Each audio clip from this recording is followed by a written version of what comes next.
waxtaan bi waaye loolu dama ci commencé ak Yaya Moussa Camara sànq laata may dem ak nga xam moo di Mouhamed Diallo ci wàllum décortique aspect politique beeg yooyu Yaya Moussa lan la ñu mën a tënk ci lan la ñu mën a jàpp ci tënk ci li nga xam ne moo di jàngat bi am wala li nga xam ne moom la ñuy bind ci communiqué boobu la nga xam ne mu ngi bàyyeekoo ci avocat Ousmane Sonko. jërëjëf Babacar Kébé comme wàllu factuel bi il faut revenir en détail xëy na ñu jéem ko tënk rek ci kàllaamay nasaraan ci requête aux fins d'injonction de délivrance de fiches de parrainage à monsieur président de la commission électorale nationale autonome dite Sénat monsieur Ousmane Sonko maire de Ziguinchor ayant sa résidence au quartier Néma Kadior face hôtel Néma Kadior en ladite ville mais présentement détenu à la maison d'arrêt et de correction de Sébikotane et ayant pour conseil maître Kaoussou Kaba Bodian Ousseynou Fall Massokhna Kane Ciré Clédor Ly Cheikh Khoureyssi Ba Demba Ciré Bathily Théophile Kayosi Martin Diatta Youssoufa Camara Makodou Ndour Joseph Étienne Dione Khady Camara Amadou Diallo Juan Branco Larifou Saïd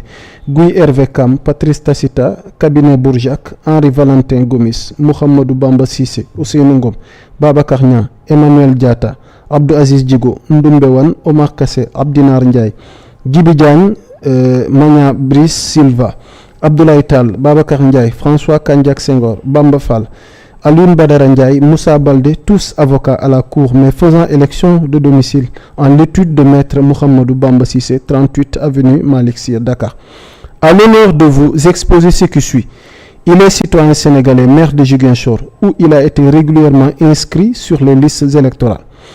Sous le prétexte fallacieux qu'il aurait un statut de contumax, suite à sa condamnation dans des conditions absolument scandaleuses par la chambre criminelle du tribunal de grande instance hors classe de Dakar, à une peine d'emprisonnement de 2 ans pour le délit de corruption de la jeunesse. Le ministère de l'Intérieur a instruit la direction de l'automatisation du fichier de le retirer des listes électorales. À l'ouverture de la période de délivrance des fiches de parrainage, le requérant s'est injustement vu refuser la remise de ces fiches, motif pris de ce qu'il aurait été radié des listes électorales. Cette mesure vient d'être annulée par le tribunal d'instance de Ziguinchor par une décision rendue le 12 octobre 2023, laquelle a ordonné au service compétent du ministère de l'Intérieur d'avoir à réintégrer monsieur Ousmane Sonko sur les listes électorales. D'ailleurs, la décision a fait l'objet d'une signification à la Sénat par exploit de maître Wende Dieng du 19 au 20 octobre 2023 à l'agent judiciaire de l'État et à la direction de l'automatisation du fichier pour réinscription du requérant. Seule la direction générale des élections refuse de prendre la signification de l'ordonnance sans aucune raison. Le prétexte avancé pour refuser la délivrance des fiches s'en trouve aussi écarté. D'accord. Donc ci tënk mën nga ñu dellu si waatal ci lim bi ci kaw moom mooy les avocats d'Ousmane Sonko. li ci suuf mooy la sabab kayit googu la ñuy jébbal Sénat. ci tënk daal. waaw ñoom li ñu mënta comprendre te bëgg ko xam. waaw DG lànk na te notification am na. waaw tukkee ci juge bi nga xamante ni moo dogal. d'accord léegi nag fi mu ne nii wëlbatiku nañ. ci Sénat. daanaka li nga ciy mën a jàppe mooy mboolem procédure wala mboolem voies et moyens yi ñu mën a aw. pour mën a am. seen dëgg par rapport à la situation. laataa li nga xamante ni leneen mi ngi ñëw. certes la DG aussi def na réplique ñoom itamit génnee woon nañ communiqué jamono yële. faram fàccee woon nañ ko fi. li tax ñoom nee nañ ñu am posture yu ni mel. donc ci tënk daal. mbir mi ngi jaabante diggante tey avocats yi ñoom ñuy jouer seen rôle pour taxaw seen client DGE moom. tënku ci ministère bi nga xamante ne tey muy ministère de la justice. waaye moom itamit jàpp nañ digal gi mu jot mooy que ni balaa moo délivrer dara fiche. day gis nit ki ci liste ba te nekkul ci liste ba ci lu ñu jàpp parce que am na àtte boo xam ne noppee guñ ca te dara wóoru lañ ca àtte ba maanaam dogal gi ñu ci war a jël Babacar képp. très bien donc pour décortique bi ngeen doon soxla ak li nga xam moo di jàngat gi loolu la. astafurlah li nga xam ne moom moo nekk décortique gi loolu la. lii ab tënk la woon nag ngir ñi ñuy suivre ñu xam ne document bi gën na yaatu waaye li am solo mooy ñu tënk maanaam message bi. très bien maanaam li ñu mën a conclure. merci par rapport ak li nga xamante ne avocat yi ñoom tënk nañ ko ci bataaxal boobu. merci beaucoup donc ci wàllum jàngat gi dañuy dem Mouhamed Diallo lan la ñu mën a tirer comme conclusion wala jàngat ci li nga xam ne moo di bataaxal googu la jëm ci wàllu Sénat ak tamit lan lañ mën a jàpp ne moo sabab saisir Sénat boobu la. kon Babacar bàyyi ma conclure ba pare. waaw soo gaay demal ci kaw. ci jàngat gi inversé pyramide. waaw dañuy inversé pyramide. conclusion mooy. Sénat waruñu koon saisir waru woon am une saisine waaye auto-saisine de la Sénat la waroon nekk. d'accord loolu moom mooy conclusion wu li nga xam ne nii moom laa war a tënkee pour ñëwaat ci introduction bi. d'accord booy xool li nga xam ne ni moom mooy la loi 2005 bi nga xam te ni moom moo institué la Sénat la commission électorale nationale autonome. te tamit autonomie boobu dafa am solo. d'accord muy wane ne que ku mën boppam la. xam nga loolooy différence entre indépendance ak autonomie. d'accord mën nga indépendant peut-être maanaam ku moom sa bopp nga waaye autonomie mooy da ngay mën sa bopp. loolu tamit moom moo gën a xóot jàpp naa bu nekkee demee na noonu yi tamit ce processus ba. fa mu tàmmalee ak mbirum Ousmane Sonko parce que ñu bëri dañuy wax di fàtte li nga xam ne moo njëkk a xaw DGE bi ñuy joxe fiche parrainage yi. d'accord d'abord guddit la woon direction générale des élections segg si ay téeméeri ay candidats à la candidature ne kenn rek la su dul jox fiche de parrainage parce que jàpp na ne kooku noonu nekkul si fichier bi. or amul dara lu ñuy prouver ne que 200 candidats à la candidature yëpp def nañ gëstu bi war pour xam ndax ñu ngi si fichier wala nekkuñ si fichier bi. loolu benn la beneen bi tamit même bu nekkoon ne nekkoon si fichier bi. jurisprudence 2019. bi nga xam ne ni moom leen weesu avec Karim Wade. wane woon na ne Karim Wade nekkatu woon si fichier bi waaye jox nañ ko fiche de parrainage. or jurisprudence kat dañu mën a sukkandiku la si wàllum yoon. kon li jiitu tey ba léegi nii ñu mel ni danga koy fàtte mooy DGE bañ a taxaw la diw du ma ko jox fiche de parrainage parce que nekk ko ci fichier bi loolu day jàpp ne du rôlam foofu noonu laa jàppee ne Sénat dafa waroon autosaisir si mbir mi nga xam ne nii moom daf si am maanaam Sénat si wàllum élection kenn yëleefu ko moom moo tiim ñëpp te ku si nekk bu gisee ne am na ay rëkk-rëkk atay doxalin yoo xam ne def nga ko lu safaanoog na yoon tëddëree mbir yi dafa war a réagir jox lu ndigal ngir nga joyantiku d'accord lii di firndeel loolu mooy boo xoolee ci loi bi ko institué ci boppam.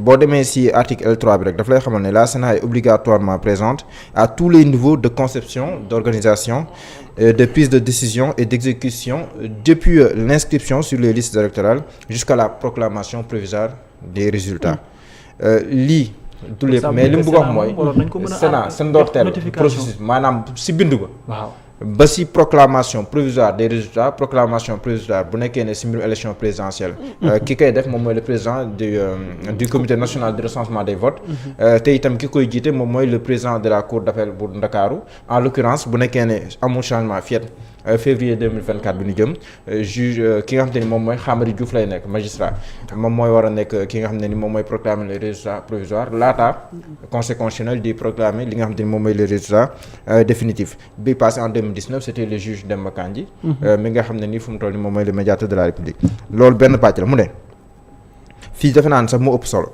en cas de non-respect des dispositions législatives et réglementaires relatives aux élections par une autorité administrative nag xaajul seen si bépp autorité administrative te fii nii bi ñuy wax autorité administrative en question c'est la direction générale des élections donc da nga koy méngalewaale ak contexte bi nga xam te ne moom la ñuy dund la Sénat après mise en demeure peut prendre des décisions immédiatement exécutoires d'injonction de rectification de dessaisissement de substitution d'actions dans le cadre des opérations électorales nonobstant son pouvoir de saisine des juridictions compétentes lii li muy wax dafa leer mooy maanaam bés bu joyante amee ci benn autorité administrative boo xam ne nii war nañ koo mën a dëppale ak li nga xam ne nii moom mooy yoon moom am na sañ-sañu jox ndigal pour que ñu rectifier defaat li nga xam ne nii wala ay dessaisissement sax am na sañ-sañu maanaam yow nga yor benn mbir mu foqati ko ci yow jox ko keneen loolu yëpp dafay bokk ci doole yi nga xam te ni moom la Sénat am man moo tax la déggee bu baax mooy Sénat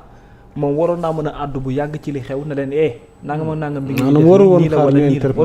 mais Sénat ci mbir mi kenn ëpp ko ci cër mbirum élection kenn yëlefut ci Sénat mais lan moo mën a expliquer parce que patapataaral googu ba ñu naan ko indépendance mais man moo ma jaaxal moo tax ma ne autonomie bii nii il faut ñu xoolaat ko d'accord bu nekkee autonomie am na est-ce que indépendance am na il faut ñu xoolaat ko parce que ne serait-ce qu'un petit communiqué parce que sànq li la article bi dox mooy ba ci instruction yi fii nii il est question aussi d'inscription ou de réinscription c'est selon parce que Ousmane Sonko mi ngi woon ci biir ñu ne jénnee nañ ko ci parce qu'il était en état de contumace mu ne moom nekkul en état de contumace ñu dem au tribunal de Ziguinchor le tribunal d'instance de Ziguinchor le président le juge Sabassy Faye ne nañ ko bindaat ci biir kii kon il est question de réinscription sur les listes électorales la Sénat est compétente mooy li ma la liiral léegi nii mais boobu léegi ñu gis ne Sénat dafa def tekkaaral pour man la réaction de la Sénat waru woon sax xaar que les avocats de Ousmane Sonko di ko saisir mais dafa waroon jël ay responsabilités ci li nga xam ne ni moom moo xew bu nekkee ne jàpp na ne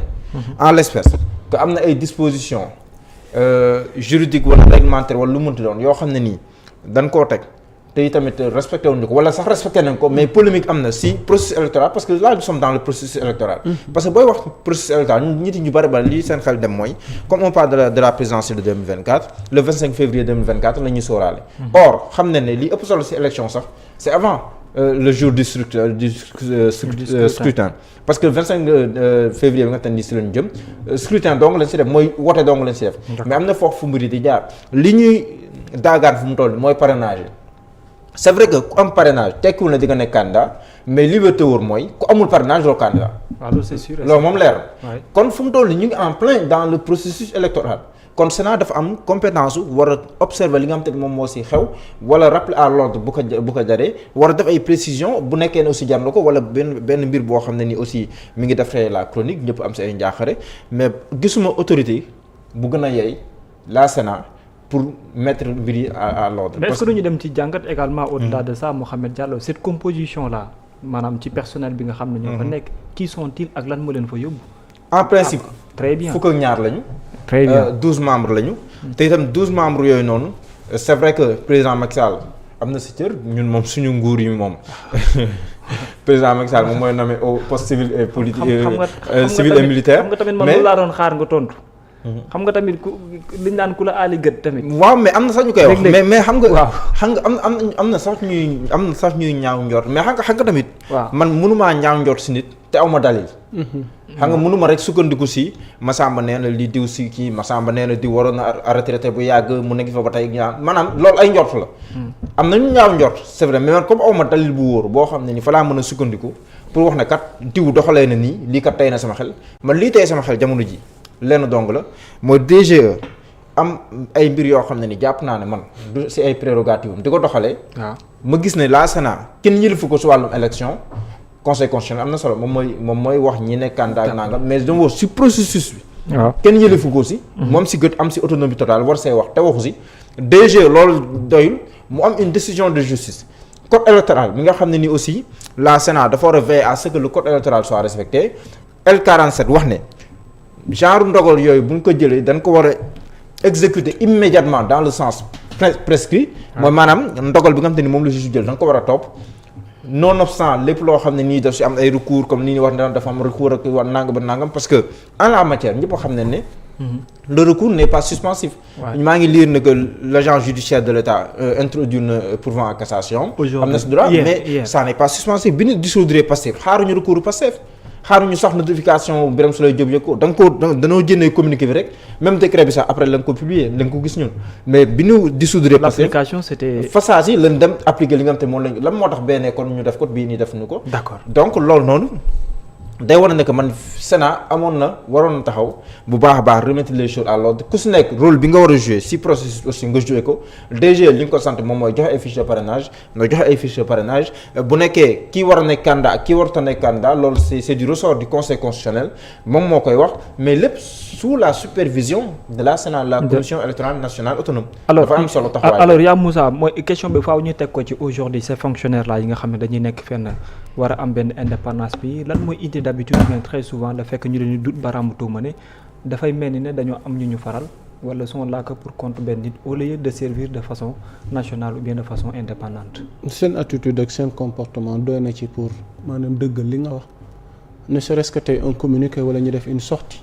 waaw parce que tey waruñu leen a interpeller ñoom waruñu xaar kenn ëpp leen ci cër Sénat seen taxawaay. surtout sax tey jii nii ñoom dañ leen di taxer nekk benn organisme indépendant et autonome. ndax jàpp nañ ñi fa nekk ñu maandu lañ waaye seen maandu tegu tam dañ cee dëggal maanaam mu amal njëriñ askan wi surtout que enjeu fi mu toll nii ak jaxasoo bi fi mu toll nii parce que ñaari camp taxaw. ñii d'accord ñii am beneen gis-gis bi yëf yi xaw a lënt alors tey Sénat faa mu wax ngir mu mën a indi tey ay firnde. ñu mën a xam réellement moom lan mooy taxawaayam. mu tranché tamit. mais est-ce qu'on peut s'attendre à ce qu'il y ait benn décision boo xam ne day différente ak bi nga xamante ni moom la DGE génnee ak wala position bi mu jël. non logiquement Babacar Kébé quelle devait être tey jii nii la posture de la DGE après que juge bi tey samp na dogal. ba notifié ko Mohamed rappelé na léegi tey immédiateté maanaam tey jii nii action pour que nu nangu li nga xamante ne moom la juge bi dogal mais en attendant ñu mën a xam leneen la fa nekk. mais ñu delloo ko cëram en attendant ñu xam leneen la fa nekk man loolu laa jàpp. mais fi mu ne nii indiwaat nañ beneen débat juridique borom juriste yi di ci xiiroo ko ngaayoo. est-ce qu'il devait y avoir suspensif na suspensiful alors tout un débat goo xamante ni est-ce que ça a lieu de l'être parce que il y a beaucoup de jurisprudence qui sont là. qu'on pouvait appliquer. Alors que bu continuer ni Babacar Kébé finalement mais on ne se retrouve plus on a quel droit au Sénégal finalement yan loi lañ am ban justice lañ am débat boobu moom mooy dikkaat. bu arrangé ñenn ñi dañ koy appliquer ci sens gi mu leen arrangé bu leen arrangé wul duñ ko def. d'accord n'est-ce pas. d'accord donc daf ñuy yóbbee maanaam benn éternel recommencement woo xamante ne vraiment le peuple aura du mal à se retrouver ci li ni mel. d'accord ñu avancé ci beneen ponk Mouhamed Diallo waxtaan un peu par rapport ak